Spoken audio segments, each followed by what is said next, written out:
Hello student. आज का जो हमारा टॉपिक है वो मानव श्वसन तंत्र या ह्यूमन रेस्पिरेटरी सिस्टम के बारे में है, जो मानव शरीर के अंदर सबसे महत्वपूर्ण तंत्र माना जाता है, क्योंकि इस पृथ्वी पर इंसानों को जिंदा रहने के लिए हमेशा ऑक्सीजन की ज़रूरत होती है और वो ऑक्सीजन श्वसन प्रक्रिया के द्वारा ही मानव शरीर के अंदर प्रवेश करती हैं और अलग अलग तरह के जो कार्य होते हैं उनको कंप्लीट करने का काम करती हैं। तो सबसे पहले हम लोग बात करते हैं मानव श्वसन तंत्र के बारे में। तो इससे पहले हम लोग बात करते हैं श्वसन का जो क्रिया विज्ञान होता है वो क्या होता है।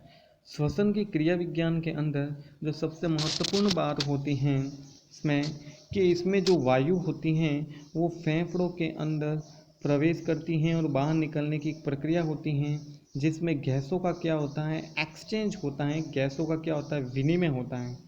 वायु संचालन के लिए इसके लिए एक वायुमंडल और कुपिकाओं के बीच में एक नेगेटिव प्रेशर ग्रेडियंट होता है। इस प्रेशर ग्रेडियंट की वजह से ही जो वायु होती हैं वो फेफड़ों के अंदर प्रवेश करती हैं और वापस बाहर निकलती हैं।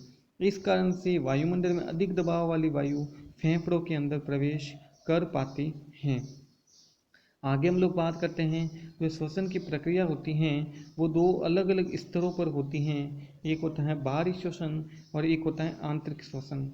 बाहरी श्वसन के अंदर जो गैसों का विनिमय होता है वो कुपिकाओं और केशिकाओं में प्रवाहित रक्त के मध्य गैसों के आंशिक दबाव के अंतर के कारण उत्पन्न होता है।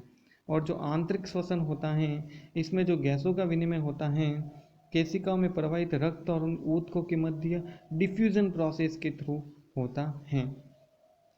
डिफ्यूजन जो प्रोसेस या जो विसरण का जो होता है एक तरीके के, इसके अंदर क्या होता है जो गैस होती हैं वो अधिक सांद्रता वाली वायु से कम सांद्रता वाले की ओर प्रवेश करती हैं।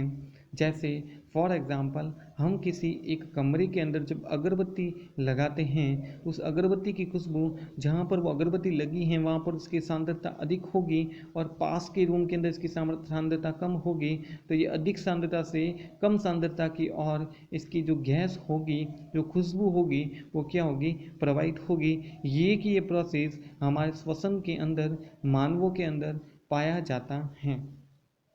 आगे हम लोग बात करते हैं श्वसन के बारे में। इसके अंदर जो गैसों का विनिमय होता है CO2 और ऑक्सीजन के आदान प्रदान की प्रक्रिया होती हैं जो रक्त और कोशिकाओं के मध्य होती हैं। इसको हम लोग श्वसन की प्रक्रिया कहते हैं। श्वसन की प्रक्रिया के दौरान ऑक्सीजन युक्त शुद्ध वायु हमारे नाक, वायु गले, श्वास नलियों के जरिए हमारे फेफड़ों में प्रवेश करती हैं और अंत में हमारे कुपिकाएँ या जो एल्विलाई होती हैं वहाँ पर पहुँच जाती हैं।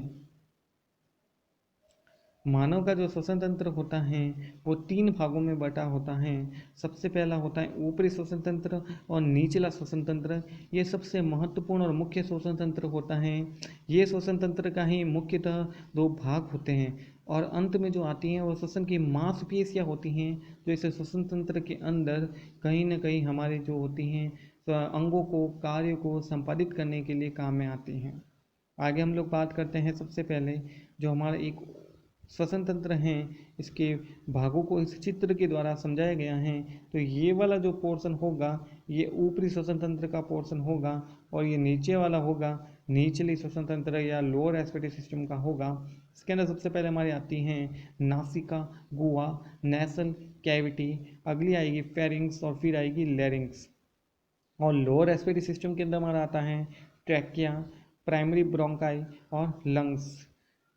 तो सबसे पहले हम लोग बात करते हैं अपर रेस्पिरेटरी सिस्टम के बारे में।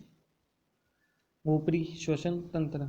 ऊपरी श्वसन तंत्र के अंदर मानव श्वसन तंत्र के अंदर सबसे जो शुरुआती भाग होता है, जो श्वसन तंत्र के अंदर महत्वपूर्ण भूमिका निभाता है, वो होता है नाक।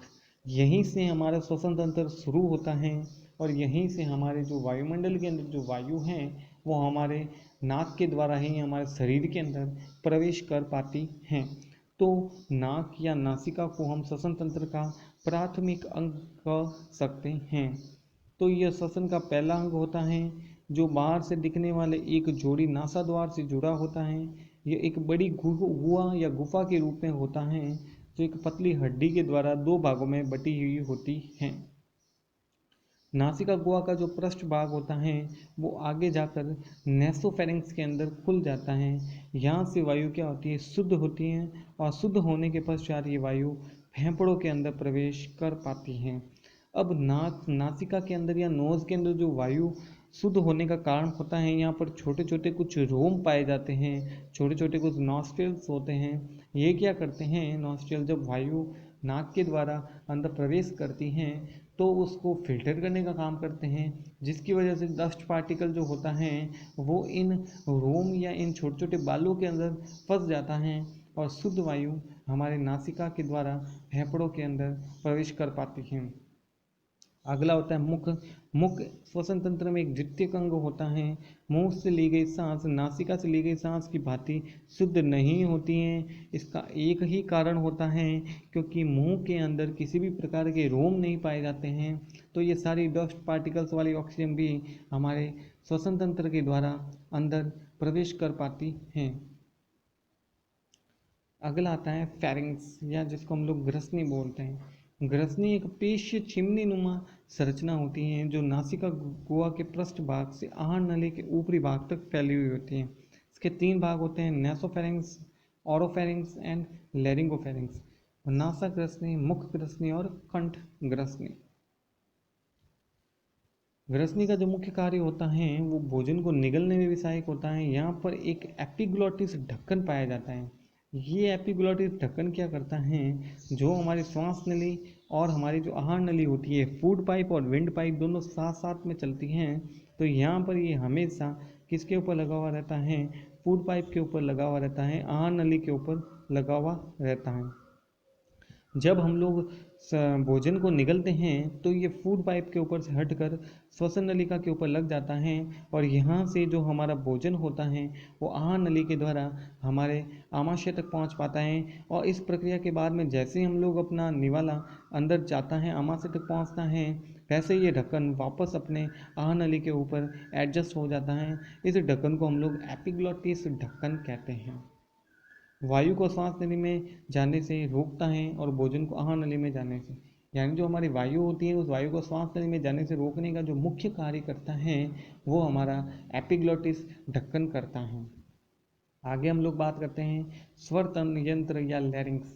यह कंठ ग्रसनी और श्वास नली को जोड़ने वाली एक छोटी सी संरचना होती है। यह संरचना 9 प्रकार की उपास्थियों से मिलकर बनी होती हैं। स्वर यंत्र में कुछ वोकल कॉर्ड होते हैं, स्वर रज्जु होते हैं, विशेष संरचनाएं पाई जाती हैं। स्वर रज्जु श्लेष्मा झिल्लियाँ होती हैं जो हवा के बहाव से कंपकपी पैदा कर अलग अलग तरह की ध्वनियाँ उत्पन्न करने का काम करती हैं।